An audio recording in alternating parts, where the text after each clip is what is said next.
அல்ஹம்துலில்லாஹ். அல்முசாவுடைய ஹஜ்ஜுக்கு பிறகு உண்டான முதல் குரூப் நீங்கள் தான். இன்ஷா அல்லாஹ் எல்லாம் நிறைய துவா செய்யுங்க. அல்லாஹ் போதுமானவன். அல்லாஹ் நம்முடைய அமல்கள் அனைத்தையும் அல்லாஹ் தாலா கபூல் செய்வானாக. அல்ஹம்துலில்லாஹ். இப்போ உம்ராவுக்காக வேண்டி நம்ம போகிறோம். நம்முடைய உம்ரா என்பது 4 அமல்களை கொண்டது. ஒன்று எஹராம், ஏற்கனவே எஹராம் நியத் பண்ணிட்டோம் இன்ஷா அல்லாஹ். இனி அடுத்து 2வது அமல் தவாஃப் இன்ஷா அல்லாஹ். தவாஃப் செய்யறதுக்காண்டி இப்போ நம்ம ஹரம் நோக்கி போகிறோம் இன்ஷா அல்லாஹ். இப்போ இங்கேருந்து நம்ம போகும்போது தல்பியாவோட போகணும். காபத்துல்லா பார்க்கறது வரைக்கும் தல்பியா ஓதிட்டு இருக்கோம். காபத்துல்லா பார்த்த உடனே தல்பியாவை என்ன செஞ்சிடணும், நிறுத்திடணும்.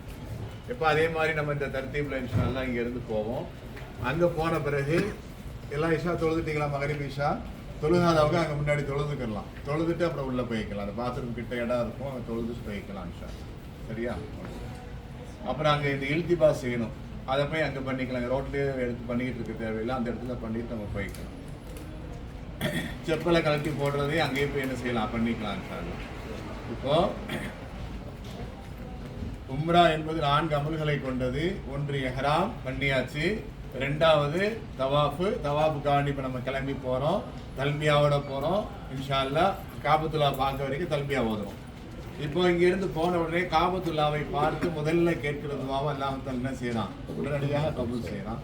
அல்லாஹ் தாலா மிகப்பெரிய தௌலத் பரக்கத்து வச்சிருக்கான். அதனால பார்த்த உடனே என்னென்ன துவாக்கள் கேட்க நினைக்கிறீங்களோ அது எல்லாத்தையும் கேட்கணும்.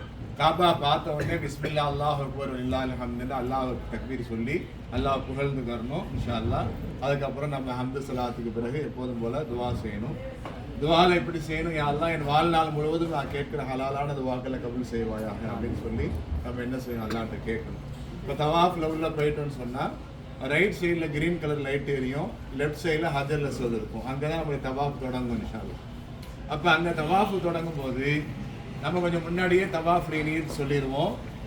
அப்போ ஹஜர் அஸ்வதுக்கு நேராக வந்த உடனே வலது கையை உயர்த்தி தலையை மட்டும் திருப்பி என்ன செய்யணும், பிஸ்மில்லாஹி அல்லாஹு இல்லாஹ் அல்ஹம்து சொல்லி முத்தமிட்டுட்டு தலையை தாழ்த்திய வண்ணமாக சுப்ஹானல்லாஹி வல்ஹம்துலில்லாஹி வலா இலாஹ இல்லல்லாஹு வல்லாஹு அக்பர் வலா ஹவ்ல வலா குவத்த இல்லா பில்லாஹ் அப்படிங்கிற 3ஆம் கலிமா ஓதிட்டே வரணும். ருக்குன யமானி ஒரு காரணம் வந்த உடனே ரப்பனா ஆத்தினா ஃபித் துன்யா ஓதணும். அதை நம்ம அங்கே ஞாபகப்படுத்துவோம் இன்ஷா அல்லாஹ். இப்போ சேர்ந்து தான் போக போகிறோம். இப்போ நம்ம குருவில் பெண்கள்னு பார்த்தா 3 பேர் தான் இருக்காங்க, பாக்கி எல்லாமே ஜென்ஸ் தான் இன்ஷா அல்லாஹ். சரியா? அதனால ஆண்கள் எல்லாரும் முன்னாடி வரணும், ஒரே கோரஸாக போகணும் இன்ஷா அல்லாஹ். யாரும் காரணத்தை கொண்டு என்ன செய்யறாங்க, கூட்டத்தில் மிஸ் ஆயிடுவீங்க. அதனால கவனமாக போகணும். நான் அப்பப்போ போகும்போது இந்த பேக்கை மேலே தூக்கி பிடிச்சிட்டு போவேன் இன்ஷா அல்லாஹ். நீங்கள் அதை பார்த்து ஃபாலோ பண்ணி வரணும். அங்கே புதுசாக இடத்துக்கு வந்திருக்க வேடிக்கை பார்த்துட்டு கூட்டத்தை மிஸ் பண்ணீங்கன்னா அதுக்கப்புறம் மீட் பண்ணவே முடியாது. கூட்டத்தில் அங்கே அந்த சிந்தலை ஆகிடும். அப்படி யாராவது பிரிஞ்சிட்டீங்கன்னு சொன்னால் தவாஃபை முழுசாக முடிச்சுட்டு சஃபாவரா சைக்கு வந்துடுங்க. அங்கே என்ன செய்யலாம் பார்த்துக்கலாம். அதுக்கப்புறம் சஃபாவரா முடிச்சுட்டு வெளியில் வந்தீங்கன்னு சொன்னால் நவராஜ் அம்சம் வெளியில் போகும்போது இந்த ஹோட்டலில் கார்டெல்லாம் கையில் இருக்குது பார்த்துக்கோங்க. அது அடையாளத்தோடு சேர்ந்து வந்துடலாம் இன்ஷா அல்லாஹ். ஒன்றும் பெரிய இதெல்லாம் இல்லை, ரொம்ப தூரமும் கிடையாது, நல்லா தெரிஞ்ச ஒரு இடம் தான். ஆனால் 4 பக்கமும் தெருவு இருக்கும், அதெல்லாம் கவனமாக பார்த்துக்கணும் இன்ஷா அல்லாஹ். இப்போ 2வது அமல் தவாஃபு செய்வோம். 7 முறை காபத்துல்லா வலம் வந்துட்டு ஒவ்வொரு தடவையும் காபத்துல்லா கிட்ட வரும்போது பிஸ்மில்லா அல்லாஹ் அக்பர் அல்ஹம்து ஹஜர் அஸ்வத் முத்தமிட்டுட்டு 7வது முறை அது மாதிரி செஞ்சுட்டு அப்படியே நான் போக முன்னாடியே வந்தீங்கன்னு சொன்னால் தவாஃபுடைய வாஜிபு 2 ரக்காத் தொழணும். தொழுதுட்டு துவா செஞ்சுட்டு இன்ஷா அல்லாஹ். அதற்கு பிறகு ஜம்சம் தண்ணி நம்ம குடிப்போம். குடிச்சிட்டு சஃபா மருவா சகி போயிடுவோம். இது சஃபா, இது மருவா.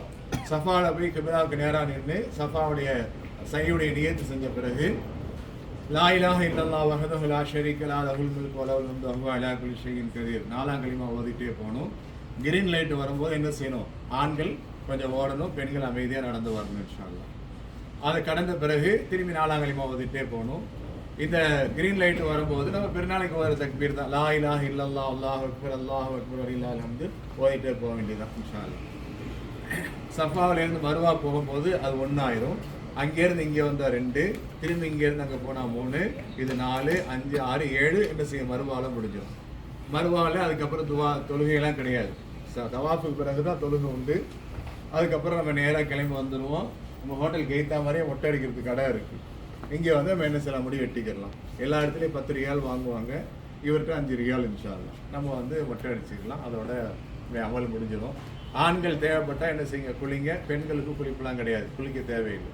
சரியா? உம்ராவுக்கு பிறகு உம்ராவுக்கு முன்னாடியும் ஓது செஞ்சுக்கிட்டாலே போதும். நம்ம குளிச்சுட்டு வந்தாச்சு, ஒரு நாளைக்கு ஒரு முறை செய்வாங்களா எல்லாத்துக்கும் குளிச்சு இது பண்ணுங்கிற அவசியமும் கிடையாது. அதனால எப்படின்னு பார்த்துருங்க இன்ஷா அல்லாஹ்.